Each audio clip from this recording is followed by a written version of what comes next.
मित्रों नमस्कार। दौलत के नियम पुस्तक के अंतर्गत भाग नंबर 16 में अब तक आपने छोटी छोटी बातों पर ध्यान दें, आमदनी की नई धाराएं उत्पन्न करें, ये सीखे। अब भाग नंबर 17 के अंतर्गत नियम नंबर 58 में आ जाइए। इसकी मोटी हेडिंग है, टाइटल है, क्या होगा अगर खेलना सीख लें। जब आप फैसला कर लें कि आप पैसे कैसे कमाएंगे और उनका निवेश कैसे करेंगे, तो आपको खुद से बहुत से सवाल पूछने चाहिए। जो क्या होगा अगर ऐसे शुरू होते हैं। मैं यहाँ आपको कुछ सवाल बता देता हूँ।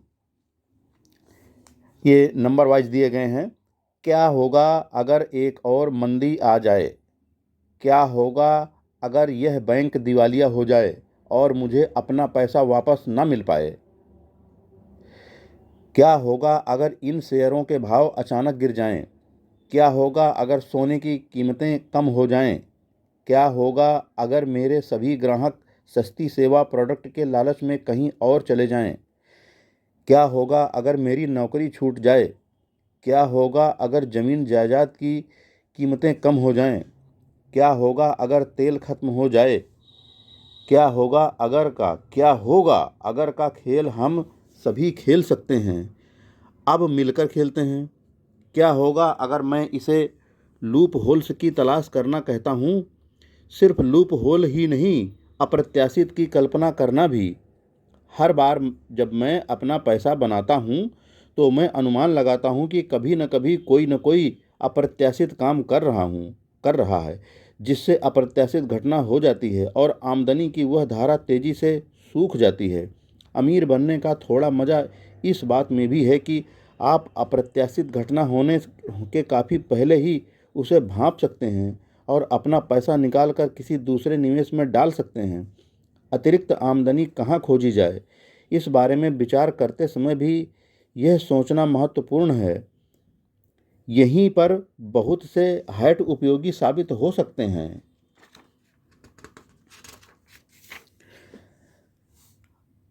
अपने सभी अंडों को एक ही बास्केट में रखने के खतरे का एक अच्छा उदाहरण वे पेशेवर फुटबॉल खिलाड़ी हैं जिन्हें 20 से 30 साल के बीच की उम्र में मजबूरन रिटायर होना पड़ा। एक पल वे लाखों करोड़ों कमा रहे थे और करियर की बुलंदी पर थे, लेकिन तभी उनका टखना टूट गया और इसके बाद ही उनके वित्तीय सपने भी।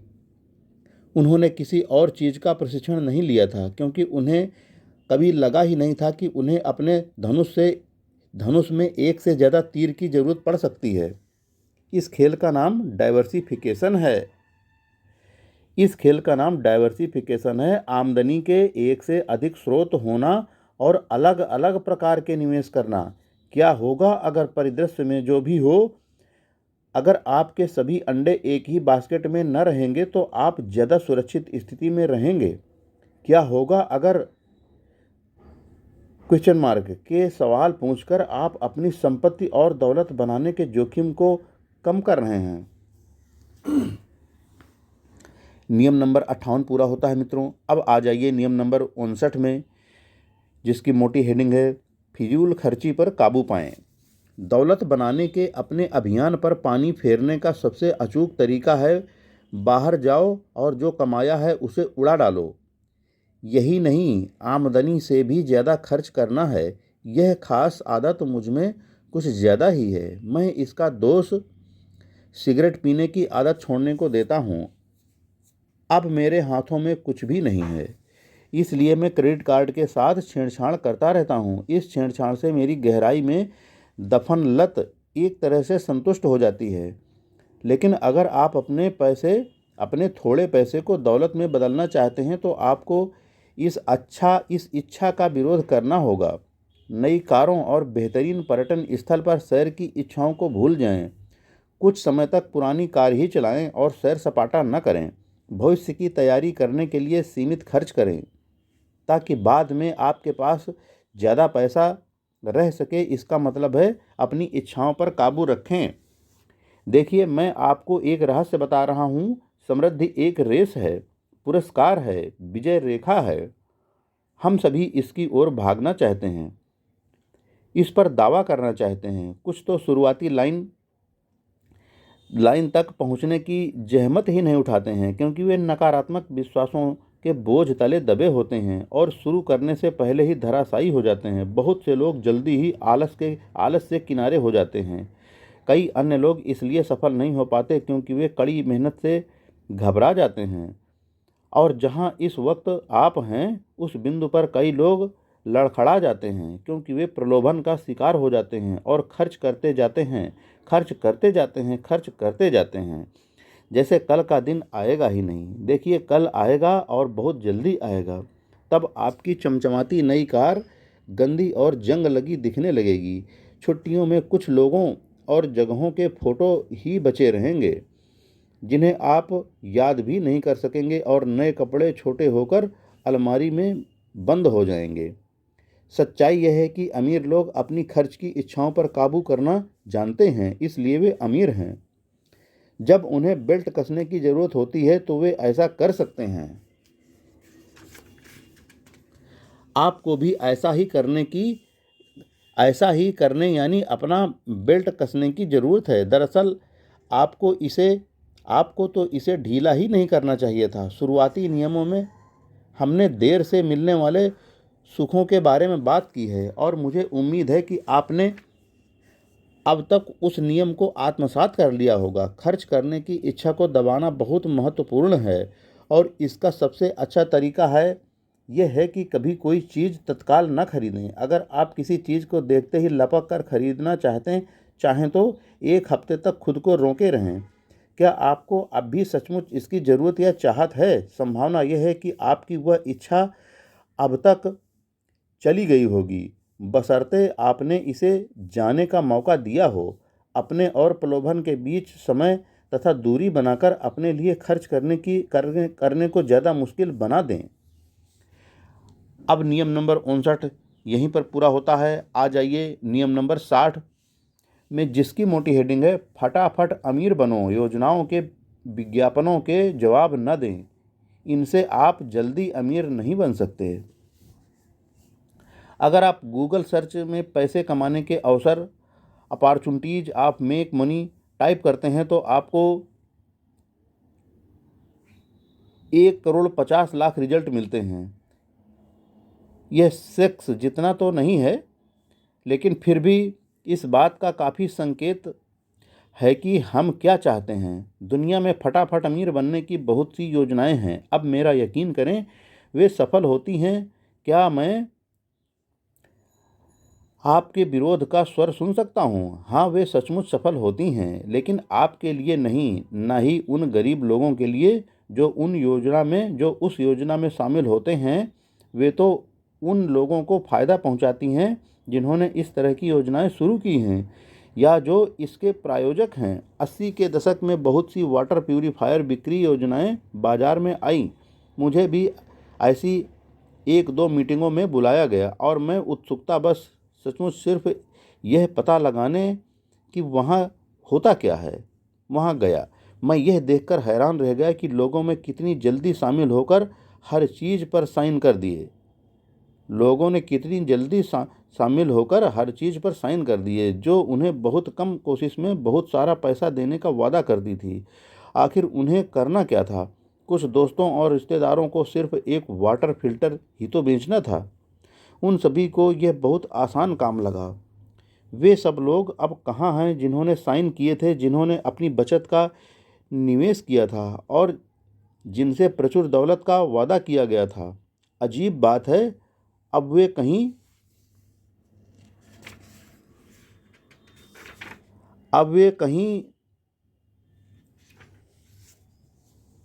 नहीं मिलेंगे। शायद कुछ लोगों ने सचमुच फिल्टर बेचे होंगे, लेकिन यह जरूर है कि इस प्रक्रिया में अपने प्रियजनों को खुद से दूर कर लिया होगा।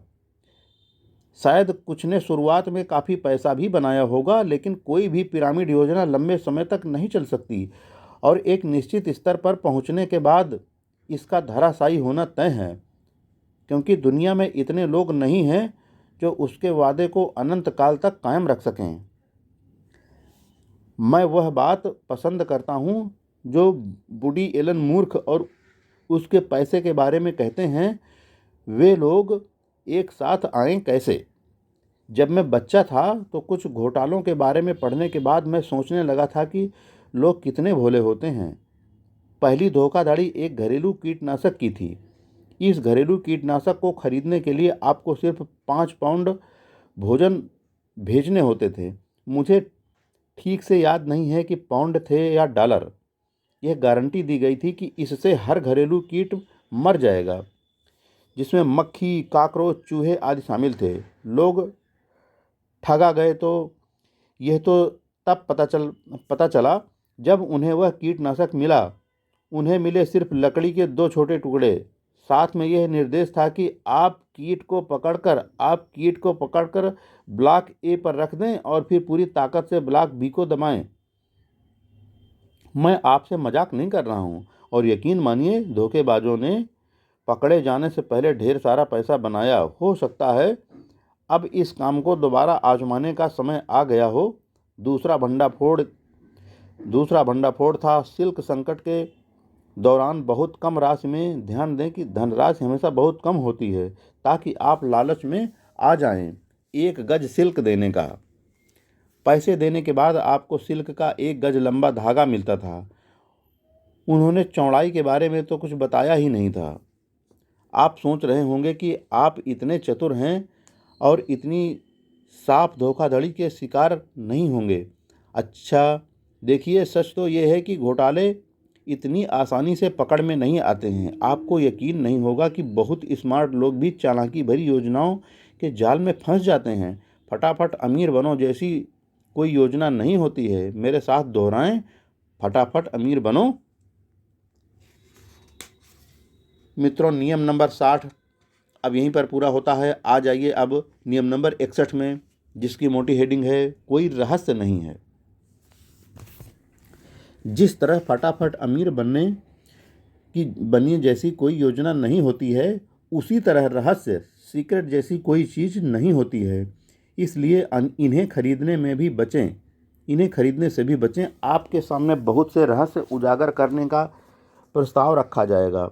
जब आप दौलतमंद बनने पर ध्यान केंद्रित करेंगे तो आपके सामने हर तरह के प्रस्ताव आने लगेंगे, और वे सभी आपको अमीर लोगों के सच्चे रहस्य बताने का दावा करेंगे। आपके सामने बहुत महंगे न्यूज़लेटर्स खरीदने का प्रस्ताव रखा जाएगा, जो आपको वॉल स्ट्रीट के गुप्त रहस्य बताने का दावा करेंगे। किस तरह शेयर बाजार में खेलें और जीतें, किस तरह निवेश करें और दौलत बनाएं, किस तरह अपने पैसे को ऑफशोर अकाउंट में रखकर टैक्स बचाएं, और इस काम की लागत बहुत कम है। आपको तो बस 12 मासिक संस्करणों के लिए सदस्य बनना है। रहस्य पता है। बेचे जाने वाला इकलौता रहस्य यह है कि हर मिनट एक मूर्ख पैदा होता है। इस रहस्य को जानने के बाद आप किसी भी रहस्य को खरीदने से इनकार कर सकते हैं। आपके सिवाय कोई भी आपको दौलतमंद नहीं बना सकता। पूरी दुनिया में कोई नहीं आपसे ज़्यादा नहीं जानते। उनके पास भी उतनी ही जानकारी है जितनी आपके पास है। पैसे बनाने का रहस्य यह है कि इसका कोई रहस्य नहीं है। आप जब कोई चीज़ कम दाम में खरीद कर ऊंचे दाम पर बेचते हैं तो आपको फ़ायदा होता है। यही वित्तीय दुनिया में हर जगह हर चीज़ पर लागू होता है। शेयरों, निवेशों, ज़मीन जायदाद के पोर्टफोलियो, आईएसए और बजट फंड, वित्तीय प्रबंधन और कमोडिटी फ्यूचर्स, एफटीएसई और गोल्ड रिजर्व तथा कांच सेल्स में भी। एक शुरुआती नियम में हमने सीखा था कि सिर्फ मेहनती लोग ही अमीर बन सकते हैं। क्या अब आप इसका कारण समझ गए? यह काम कैसे किया जाए? इसे सीखने के लिए आपको दौलतमंद लोगों का अध्ययन करने की मेहनत करनी होगी। अगर आप सोचते हैं कि फटाफट अमीर बनो योजनाएं या दौलतमंद बनने के रहस्य खरीदने जैसे शॉर्टकट हैं, तो आप न सिर्फ निराश होंगे बल्कि आपको उससे वर्तमान से ज़्यादा बुरे परिणाम मिलेंगे। आलसी लोग शॉर्टकट की तलाश के चक्कर में अमीर तो बन ही नहीं पाते हैं, बल्कि वे अक्सर पहले से ज़्यादा गरीब बन जाते हैं। मित्रों, यहीं पर नियम नंबर 61 पूरा होता है और पार्ट नंबर 17 भी। अब पार्ट नंबर 18 में नियम नंबर 62 की बात की जाएगी। तब तक के लिए फ्रेंड्स, जय हिंद।